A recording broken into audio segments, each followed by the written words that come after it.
राधे राधे गोविंद गोविंद राधे बोले राधा गोविंद भगवान की जय हो। कृष्ण कन्हैया लाल की बाल कृष्ण लाल की जय हो। सच में आप लोग कंजूस है ना? कंजूस है? जयकारा नहीं लगाते हैं आप लोग, जयकारा लगाना चाहिए। हाँ। और जो भी भक्त कथा में आए हैं, वैसे कहना नहीं चाहिए, कुर्सी वालों को कुछ नहीं कहना चाहिए। महाराज सब लोग कुर्सी के लिए परेशान है और कुर्सी पर बैठने वाले को कुछ कहना नहीं चाहिए। लेकिन कथा का नियम है कि कथा में बैठो तो जूता चप्पल निकाल कर बैठो। हम अपने मुख्य यजमान जी से बताए हैं, दूसरे से नहीं। हाँ, तो कथा में बैठना चाहिए तो जूता निकाल कर, चप्पल पहन करके कथा नहीं सुनना चाहिए, क्योंकि ये परम पावनी है, ज्ञानदानी। सब तो यज्ञ होते हैं महाराज, लेकिन ये क्या है? श्रीमद् भागवत कथा सप्ताह ज्ञान महायज्ञ है, ये ज्ञान देने वाली है महाराज। आप लोग कथा में माता जी लोग तो उनके पास तो भक्ति है ही है। सबसे ज्यादा कहीं भी जाइए तो सबसे ज्यादा मंदिर में या कथा में कहीं भी कोई धर्म का कार्य होगा तो सबसे ज्यादा माता जी लोग रहते हैं, और माता जी लोग कीर्तन ताली सब बजाते हैं। लेकिन जैसे आप लोग कंजूस हैं महाराज, ऐसा हाँ, ताली बजाना चाहिए, कीर्तन करना चाहिए, सबको गाना चाहिए। जैसे आप लोग कंजूस हैं, एक ऐसे सेठ जी थे, बहुत बड़े कंजूस थे, बहुत बड़े कंजूस महाराज। चौथा पन आ गया, लेकिन उन्होंने जीवन में 1 रुपये दान नहीं किया। यहाँ तक कि घर से 3 किलोमीटर दूर गंगा जी थी तो गंगा स्नान नहीं करने गए। क्यों? कहते हैं अगर हम गंगा स्नान करने जाएंगे तो कहीं पंडा मिल गए तो कुछ देना पड़ेगा। एक दिन क्या हुआ कि सेठानी जी ने कहा कि घर पर पड़े रहते हो, अरे घर से 3 किलोमीटर दूर गंगा जी हैं, क्यों ना जाओ एक दिन गंगा स्नान कराओ। सेठ जी ने कहा ठीक है महाराज, गंगा स्नान करने के लिए जाने के लिए सोचने लगे कि 3 किलोमीटर दूर है, अगर हम सवारी करेंगे तो किराया लगेगा, और किराया तो हम खर्च नहीं करेंगे, हम पैसा नहीं खर्च करेंगे। कहें तो गंगा स्नान कराएंगे लेकिन पैसा खर्च नहीं करेंगे। क्या किया कि कपड़ा लेकर के और पैदल चल दिए गंगा स्नान करने के लिए, घर से 3 किलोमीटर दूर। और सेठ जी के पास में धन पैसा सब बहुत है, लेकिन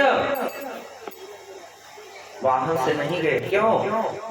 जाएंगे तो किराया लगेगा, इसीलिए पैदल गए। और महाराज जब पैदल गए तो देखा कि गंगा जी के किनारे भीड़ बहुत ज्यादा है, तमाम पंडा लोग घेरे खड़े हुए हैं। सेठ जी ने सोचा अगर हम इधर जाएंगे स्नान करने के लिए तो जैसे पंडा सबसे ले रहे हैं ऐसे हमसे भी लेंगे कि गंगा स्नान की हो तो गौदान करो, कुछ तो दान करना पड़ेगा भाई, गंगा स्नान करते हैं तो दान करना चाहिए। लेकिन सेठ जी इतने बड़े कंजूस कि नहीं गए उधर। देखा शमशान घाट खाली था। हाँ, शमशान घाट के तरफ कोई नहीं था। जब कोई अपने घर की सीट खाली करता है तब शमशान घाट भरता है। महाराज शमशान घाट खाली पड़ा था। सेठ जी ने कहा कि क्यों ना चल करके यही शमशान घाट पर स्नान कर लिया जाए, यहाँ पंडा नहीं है। गई महाराज शमशान घाट पर, वस्त्र रखा और जो वस्त्र धारण किए थे उसको निकाल करके गंगा जी के चारों तरफ देख रहे हैं, कोई दिखाई तो नहीं पड़ रहा। हाँ, पंडा तो नहीं दिखाई पड़ रहे। तब तो स्नान करें। महाराज देखा कोई नहीं दिखाई पड़ रहा, गंगा जी में पहुंच गए और गंगा जी में पहुंचने के बाद में फिर चारों तरफ देख रहे हैं कि कोई है। पंडा अंडा देखा कोई नहीं है। महाराज डुबकी मारे और जैसे डुबकी मारे इधर भगवान ही पंडा बन करके पहुंच गए। हाँ, जैसे डुबकी मारे महाराज बाहर निकल रहे थे, तब तक भगवान पीला पीला वस्त्र पहन करके पंडा बन करके पहुंच गए। बाहर निकले तो पंडा ने कहा जजमान की जय हो। अब महाराज सेठ जी ने कहा अरे तू कहां से आ गया? अभी यहाँ कोई था नहीं, कहां से आ गया? और तूने मुर्दा घाट भी नहीं छोड़ा, शमशान घाट भी नहीं छोड़ा।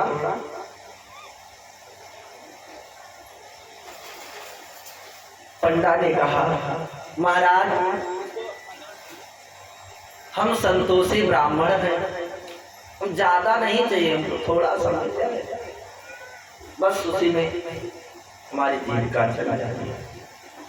हाँ, हम संतोषी ब्राह्मण हैं और इसलिए यही पर रहते हैं कि आप जैसे बड़े बड़े दानी आते हैं और एक बार हमको दान कर देते हैं जो पूरा साल खाते रहते हैं। हाँ, और ज्यादा चाहिए। सेठ जी सोचने लगे महाराज हम साल भर का छोड़ो, हम एक दिन का देने वाले हैं।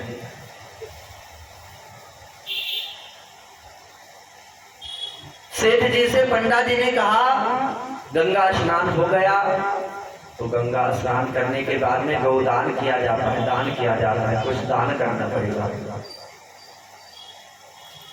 सेठ जी ने कहा नहीं हम दान नहीं कर सकते। कहा नहीं करना पड़ेगा। सेठ जी ने कहा हम कुछ लेकर के ही नहीं आए, दान क्या करेंगे? यहाँ पर कुछ साथ में लाए ही नहीं है, क्या दान करेंगे? जैसे सेठ जी वैसे पंडा। हाँ, कहा अगर आप लेकर के नहीं आए तो उधार ही दान कर दो। सेठ जी ने कहा नहीं हम उधार दान करने वाले नहीं हैं। तो पंडा ने कहा देना तो पड़ेगा, वैसे नहीं जाना है।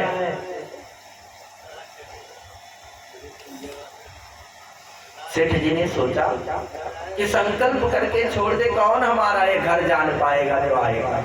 ठीक है चलो संकल्प कर दो। पंडा जी ने संकल्प बोला तो संकल्प में क्या लिया? एक धेला, धेला के बराबर। धेला मतलब जानते हैं?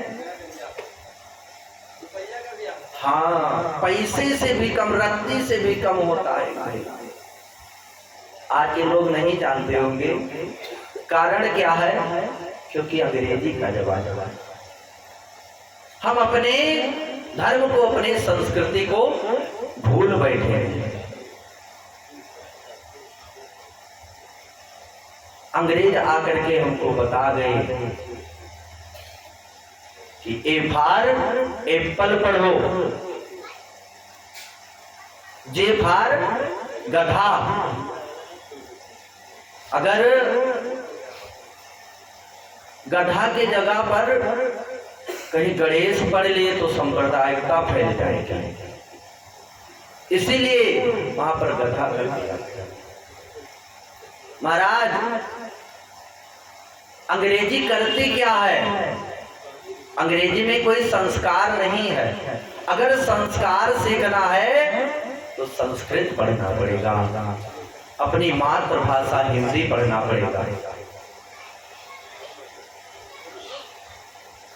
महाराज ए फार क्या होता है? एप्पल। और जेड फार जेब्रा। फल से क्या बना दिया अंग्रेजी हमको, क्या सीख देती है कि फल से हम जानवर हो। न बैठने का ढंग, न खाने का ढंग, न बोलने का ढंग। कोई जा रहा है तो कहेंगे टाटा, जाओ अब दोबारा दिखाई मत पड़ना। खड़े खड़े खा रहे हैं। अरे हम और जानवर में क्या फर्क रह गया? वो भी खड़े खड़े खाते हैं, हम भी खड़े खड़े खाए, क्या फर्क रह गया? और हिंदी हमको क्या सिखाती है? छोटा से अनार और क्या से ज्ञानी। एक फल से हमको ज्ञानी बना। ये हमारी हिंदी है, ये मातृभाषा है, ये ज्ञान दिलाते हैं। महाराज सेठ जी ने एक ढेला दान किया, वो भी उधार, संकल्प कर दिया। सेठ जी महाराज पैदल पैदल घर पहुंचे, थके हारे थे, लेट गए घर में। और महाराज जैसे थके हारे घर में पहुंचे लेटे, इधर पंडा जी पहुंच गए। पंडा जी घर पर पहुंच गए, जजमान की जय हो। महाराज सेठ जी कहते हैं सेठानी जी से, जाओ बाहर देखो कौन आया है। सेठानी जी आई, बाहर देखी तो पंडा। कहा, अंदर जाकर के सेठ जी से बताते हैं कि पंडा जी आए हैं, गंगा स्नान करने गए थे, कुछ दान वान तो नहीं करके आए। सेठ जी ने कहा घर पहुंचने की देर नहीं कि पंडा जी घर पर आ गए।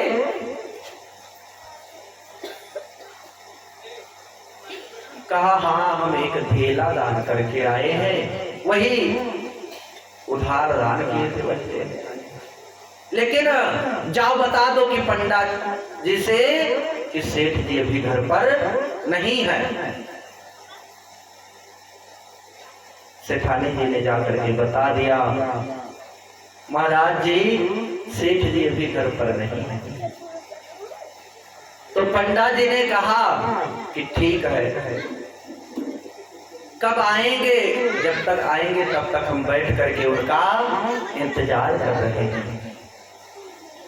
महाराज सेठानी जी जा करके अंदर बता दे कि पंडा जी ने कहा है कि जब आएंगे तब हम उनसे अपना ले करके जाएंगे, तब तक हम बैठ करके इंतजार करेंगे। अब महाराज सेठ जी ने कहा जाओ कह दो कि सेठ जी मर गए। कहा जाओ कह दो पंडा जी से कि सेठ जी मर गए। सेठानी ने कहा रे ये क्या आप बोलते रहते हैं, ऐसे कैसे कह दे? मान लीजिए हम कह दिए उनसे आकर के देखिए, तब कहा रे आप जाओ कह दो, हम आंख बंद करके सांस को रोक करके लेते रहे। महाराज इधर सेठानी जी रोती हुई पहुंची, महाराज क्या बताएं सेठ जी पधार गए। हाँ सेठ जी नहीं रहे, खत्म हो गए। अब महाराज पंडा ने कहा कि आप कहाँ तक परेशान होंगी, सबसे गांव में गुहार लगाएंगे कि सेठ जी पधार गए। हम जाकर के पूरे गांव में बता दे रहे हैं कि सेठ जी पधार गए, क्योंकि एक संत महात्मा का धर्म होता है कि अगर उसका चेला ना रहे तो